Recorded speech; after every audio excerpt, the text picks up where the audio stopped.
মানুষ মরে যায় কিন্তু মানুষের চিরজীবী হয়ে কিছু সাক্ষী পৃথিবীতে থেকে যায়, সেরকমই কিছু হচ্ছে গাছপালা।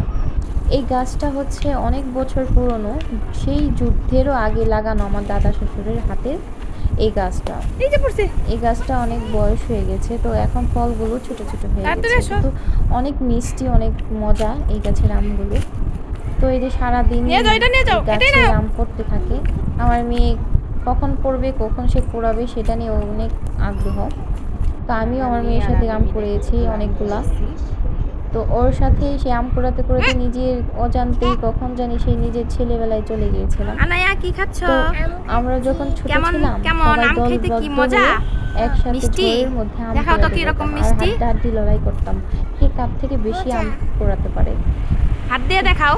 যদি আবার একটাবার সেই দেখাও। সোনালি দিনগুলোকে আবার হুম? ফিরে পেয়ে যেত, সেই ছোট্টবেলার দিনগুলি।